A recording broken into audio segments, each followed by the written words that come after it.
Hello दोस्तों, कहानी में स्वागत है। अच्छी लगे तो लाइक कर देना और चैनल पर पहली बार चैनल को सब्सक्राइब ज़रूर कर देना। मेरी मामी बहुत खूबसूरत और जवान थी। वह घर पर अकेली होती थी और अपने अकेलेपन को मिटाने के लिए मुझे बुला लिया करती थी। मैं भी खुशी खुशी उनके घर जाता और उनके साथ कुछ हसीन लम्हे बिताकर वापस आ जाता। इसी तरह मामी ने मुझे एक दिन अपने घर पर बुलाया। मैं भी खुशी खुशी उनके घर पर चला गया। जैसे ही मामी वॉशरूम से नहाकर बाहर निकली, उन्हें देखते ही मेरे होश उड़ गए। मामी ने मुझे अपना वह दिखाकर मेरी मामी देखने में बहुत खूबसूरत और जवान सी लगती थी। लगती ही नहीं थी जैसे कोई शादीशुदा औरत हो। मैं अपने मामा के घर रहने आया था क्योंकि मेरे मम्मी पापा विदेश जा रहे थे। जब मेरे मम्मी पापा विदेश जाने वाले थे तो मेरे मामा मेरे पापा को बधाई देने आए थे। तब वह कहकर गए थे कि रवि को हमारे घर छोड़ जाना, वहाँ इसका अच्छे से ख्याल रखा जाएगा। लेकिन पापा ने कहा था कि नहीं, अब ये बड़ा हो गया है और अकेले रह सकता है। लेकिन मामा के बहुत ज़िद करने पर पापा राज़ी हो गए थे। इस बात पर मैं भी बहुत खुश हो गया था कि मैं मामी के घर जाऊंगा। मेरी मामी की मेरे मामा से शादी 10 साल पहले हुई थी। उस वक्त मेरी उम्र सिर्फ 10 साल थी। जब मेरी मामी शादी होकर आई थी, उस वक्त मामी को देखकर मैं बहुत खुश हुआ था। मामी बहुत ज़्यादा खूबसूरत जिस्म की मालिक थी। उनका धीमे बोलने का अंदाज़ भी बहुत प्यारा लगा करता था। मामी और मामा की जोड़ी को गांव वाले देखकर हैरान थे। लेकिन शादी के काफ़ी समय बाद तक मामी को कोई भी बच्चा नहीं हुआ। उसके बाद मामा और मामी ने सब्र कर लिया कि शायद हमारी किस्मत में औलाद ही नहीं है। मामा मामी को बहुत प्यार किया करते थे और मेरा अंदाज़ा था कि मामा ने उनके साथ कई रातें गुजारी होंगी। शादी के बाद मामी का बदन और भी ज़्यादा दिलकश हो गया था।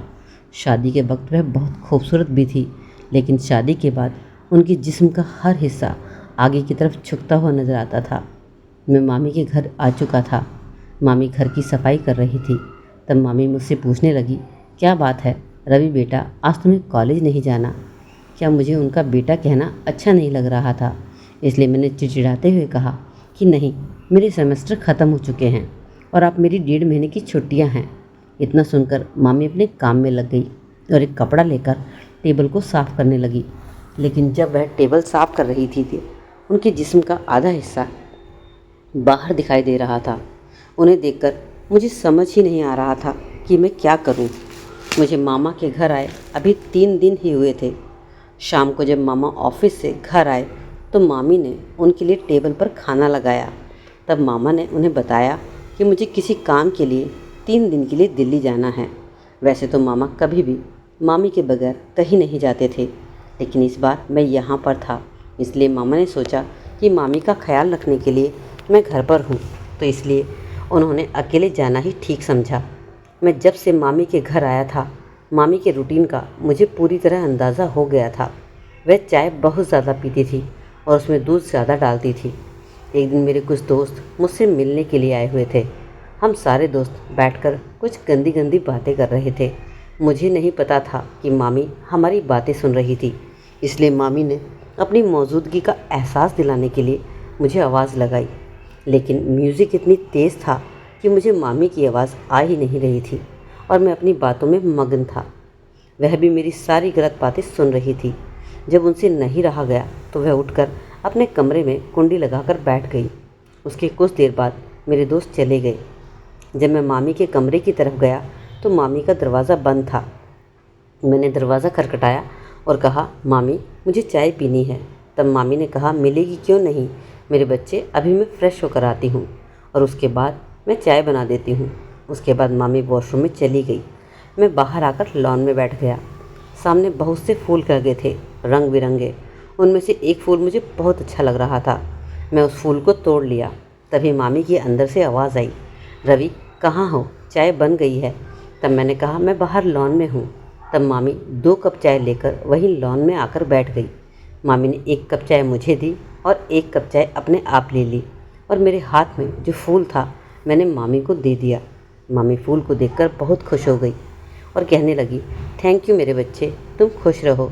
लेकिन उनकी बातें सुनते ही मेरा तो अरमानों पर पानी ही फिर गया। फिर मैंने मामी की तरफ थोड़ा मुस्कुरा कर देखा और कहा, मामी आप घर पे रह रहकर सारा दिन बोर नहीं होती क्या? चलो कहीं घूमने चलते हैं। तब मामी ने कहा, नहीं, मैं तुम्हारे मामा के बगैर कहीं भी नहीं जाती हूँ। मैं उनकी बातें सुनकर खामोश हो गया। रात हुई तो मामी ने खाना लगा दिया। खाना खाते वक्त मैंने अपना मोबाइल ऑन कर लिया और उसमें मूवी लगा दी। मामी भी मेरे साथ बैठकर मूवी देखने लगी, लेकिन उस मूवी में वही बकवास बातें आ रही थी जो मैं दोपहर को अपने दोस्तों के साथ कर रहा था। तब मामी देखकर कहने लगी, अच्छा, तो तुम यह सब जो गंदी गंदी गालियाँ दे रहे थे, सब इन्हीं चीज़ों से सीखते हो, ऐसी मूवियाँ देखते हो। बेटा, इस तरह की गालियाँ देना और ऐसी मूवी देखना अच्छी बात नहीं है। जब तुम्हारे पापा आएंगे तो मैं तुम्हारे पापा से कहूँगी वह तुम पर नज़र रखे। मैं तो शर्म से पानी पानी हो गया। मैंने कहा, मामी मुझे माफ़ कर दो, आज के बाद मैं ऐसी गलती नहीं करूँगा। लेकिन मामी, मैं क्या करूँ, सभी लड़के इसी तरह से बात करते हैं। अगर मैं उनके सामने उनकी भाषा में जवाब नहीं दूंगा तो सब मेरा मजाक उड़ाते हैं। तब मामी हंसने लगी और कहने लगी, अरे अरे, तुम तो डर ही गए। मैं किसी से कुछ नहीं कहूँगी, लड़के तो ऐसी बातें करते ही हैं। अच्छा ठीक है, दूसरी मूवी लगाओ और इसे बंद कर दो। उसके बाद मेरी सांस में सांस आ गई। मैंने कहा, मामी आप कौन सी मूवी देखना पसंद करोगी? तो मामी ने कहा, मुझे इंडियन मूवी देखनी है। फिर मैंने इंडियन मूवी लगाई और हम दोनों बैठकर देखने लगे। मामी अपनी एक टांग पर टांग रखकर सोफे पर अपना एक हाथ रख के मूवी को बड़े ध्यान से देख रही थी और मैं मामी को देख रहा था। मैंने भी अपनी एक टांग के ऊपर रखी। तब मामी मुझे देख रही थी। वह समझ गई थी कि मैं उन पर नज़र रख रहा हूँ। वह थोड़ी सी मुस्कुराई। मैं भी उनकी तरह कोने में बैठा था। मामी ने अपनी थोड़ी सी पोजीशन चेंज कर ली। फिर मैंने भी अपनी पोजीशन चेंज कर ली। मामी हंसने लगी और कहने लगी कि तुम मेरी नकल कर रहे हो क्या? मैंने कहा, नहीं मामी जी। फिर ज़ोर से हंस पड़ी। कहने लगी, तुम मुझे तंग क्यों कर रहे हो ना? मैंने भी हंसते हुए कहा, हाँ मामी जी, मैं आपको तंग कर रहा हूँ। तो कहने लगी, ऐसा क्यों कर रहे हो? तो मैंने कहा कि मुझे डांट खाए बहुत दिन हो गए हैं। ना तुम कुछ मुझसे कुछ कहती हो, ना ही मुझे डांट मारती हो, और वैसे भी तुम बहुत बोर हो, इसलिए मैं कुछ इस तरह की हरकत कर रहा था ताकि तुम हंसो। तो मामी को थोड़ा सा गुस्सा आया और कहने लगी, क्या मैं वाकई में बोर हूँ? तब मैंने कहा, अगर मैं ऐसे अकेला रहूँ तो मैं तो बोर ही हो जाऊँ। उसके बाद मामी कहने लगी, क्या तुम्हें खीर खानी है? मैंने कहा, हाँ। कहने लगी, मैं अभी लेकर आती हूँ। वह मुझे बच्चा समझ रही थी और मेरे लिए शायद अच्छा था, क्योंकि इसी तरह की फिजूल बातें करते करते मामी मेरे नज़दीक हो रही थी। रात के 12 बज रहे थे। तभी अचानक मामा का फ़ोन आया। मामी उठकर कमरे में चली गई। मैं भी थोड़ी देर बाद टीवी बंद किया और अपने कमरे में चला गया। लेकिन थोड़ी देर बाद ही मामी के कमरे से आवाज़ें आ रही थी और वह मामा से कह रही थी कि यार तुम कब वापस आओगे? मैं तुम्हारे बिना बहुत अकेली हो गई हूँ। लेकिन पता नहीं दूसरी साइड से मामा क्या का जवाब था। लेकिन मामी ने जो उसके बाद बात कही वह मेरे लिए बहुत सरप्राइज से कम नहीं थी। वह बहुत ही शर्मनाक बात थी जिसे मैं सुन के शर्मिंदा हो गया। उसके बाद मैं सो गया। सुबह जब उठा तो किचन की तरफ गया। किचन में मामी नहीं थी। उनके कमरे की तरफ गया तो शायद मामी सो रही थी। मैं खुद से किचन में गया और अपने लिए चाय बनाई, नाश्ता किया।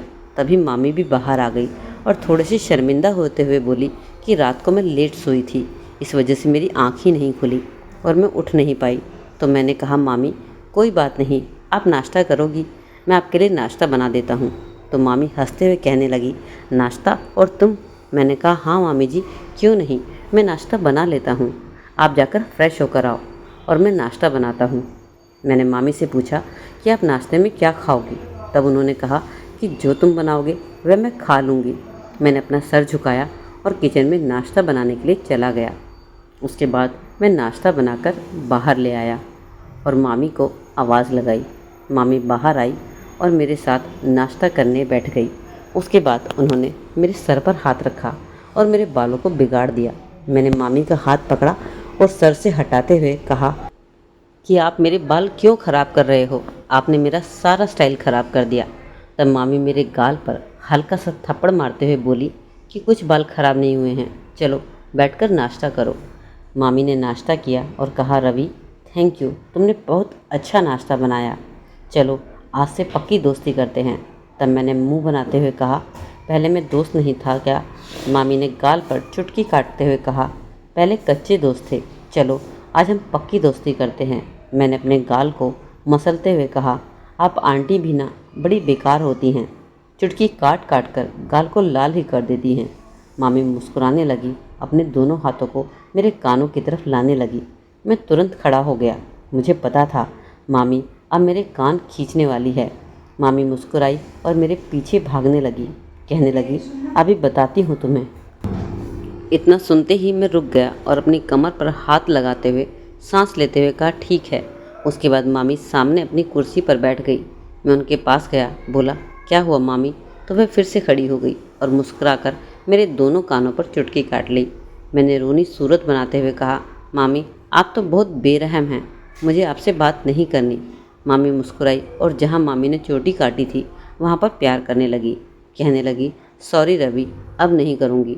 उसके बाद मामी मुझसे अलग हुई और कहने लगी, मैं चेंज करके आती हूँ, बाज़ार से कुछ सामान लेने चलना है। मैंने कहा, मामी मैं भी कपड़े चेंज कर लेता हूँ, शायद बाज़ार में कोई लड़की मुझसे टकरा जाए और मेरे भी मज़े हो जाएं। मामी ने मुस्कुराते हुए मेरी कमर पर थप्पड़ लगाया और कहने लगी, कुछ तो शर्म करो। मैंने कहा, किस चीज़ से? तो मामी कहने लगी, अपनी तूफ़ानी हरकतों से। मैंने कहा, यार मामी, ज़िंदगी में थोड़े बहुत मज़े भी होने चाहिए, नहीं तो आप सारी उम्र मुझे किसी काम का ही नहीं छोड़ेंगी। पहले तो मामी को मेरी बात समझ नहीं आई, लेकिन जब समझ आई तो मामी अपनी चप्पल निकाल कर मेरी तरफ पड़ने लगी। कहने लगी, कुछ तो शर्म करो। मैं हंसकर अपने कमरे में भाग गया। थोड़ी देर बाद मैं बाहर आया और बैठकर टीवी देखने लगा। मामी जब तैयार होकर बाहर निकली तो मैं देखते ही रह गया। मेरी सांसें ऊपर से नीचे और नीचे से ऊपर ही रह गई। मामी ने वाइट कलर का कमीज़ और नीली जीन्स पहनी थी। मैंने कहा, क्या बात है मामी, आज तो आप बिल्कुल गजब ढा रही हो। पहले तो मामी ने अपने आप को देखा और फिर मुझे देखते हुए बोली, क्यों, क्या हुआ? मैंने अपने दिल पर हाथ रखते हुए कहा, मैडम जी, आपके बाज़ार में दीवाने तो बहुत होंगे, लेकिन आपके लिए इतनी सुबह सुबह दुकान कौन खोलेगा?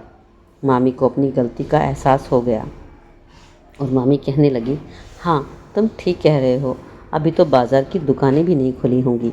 तब मैंने मामी से कहा, मामी जब आप बाहर जाती होंगी तो सब आपको देखते ही रह जाते होंगे।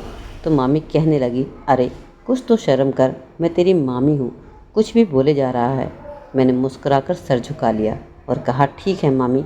मामी हंसने लगी और कहने लगी, तुम अपनी हरकतों से बाज नहीं आओगे, ज़्यादा फ्लर्ट कर रहे हो मेरे साथ। मैंने फिर हंसते हुए कहा, मामी आप सामने हो तो फ्लर्ट करने का दिल करता ही है। तब मामी कहने लगी, तुम नहीं बाज आओगे।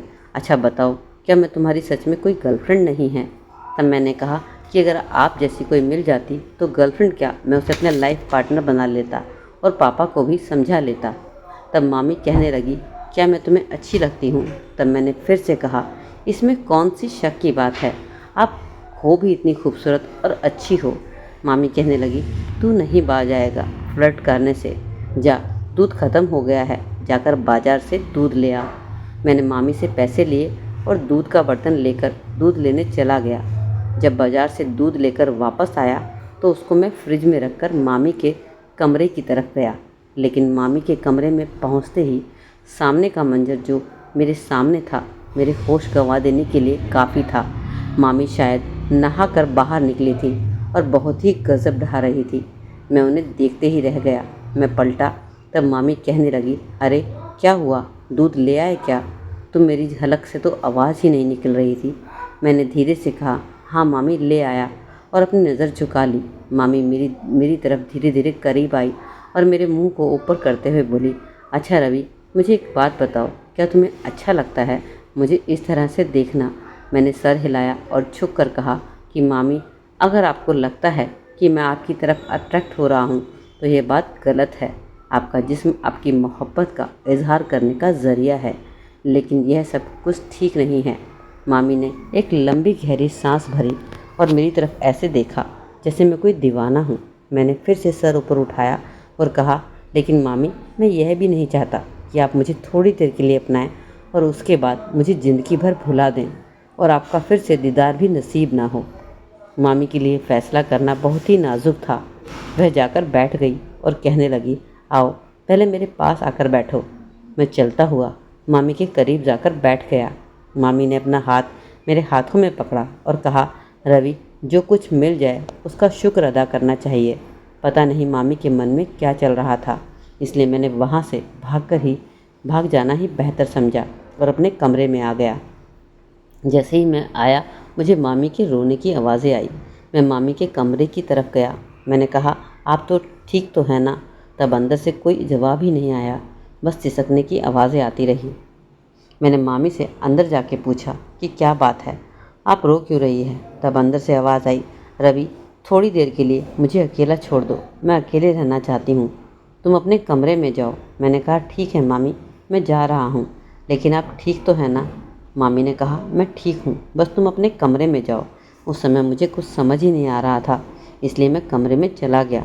उसके बाद मामी फ्रेश होकर बाहर आ गई और मुझसे माफ़ी मांगने लगी। उस दिन के बाद से मैं मामी का बहुत ख्याल रखने लगा, क्योंकि वह बहुत ज़्यादा अकेलेपन का शिकार हो गई थी और मुझसे मोहब्बत भी करने लगी थी। मैंने मामा को फ़ोन किया और उन्हें वापस आने के लिए कहा।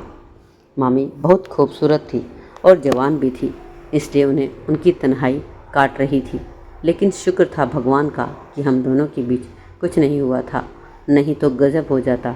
उसके बाद मामा घर आ गए। मैं कुछ दिन मामा मामी के घर पर रहा। उसके बाद मेरे मम्मी पापा भी विदेश से लौट आए और मैं अपने घर चला गया। मैं बस उन सभी लोगों से यही कहना चाहता हूँ कि अपने घर में किसी भी बहू या बेटी को अकेला छोड़कर चले जाते हैं, उन्हें कभी भी अकेले ना छोड़ें। शैतान तुम्हारी बहू बेटी की तन्हाई का कभी भी फ़ायदा उठा सकता है और शैतान के बहकावे में आकर इंसान यह गलती कर बैठता है। इसलिए कोई भी गलत काम करने से पहले 1000 बार सोचो, इससे तुम्हारा घर भी बर्बाद हो सकता है। सभी मर्दों से यही गुजारिश है कि वे अपनी बहन बेटी और बहू को अकेले किसी के भरोसे ना छोड़ने दें।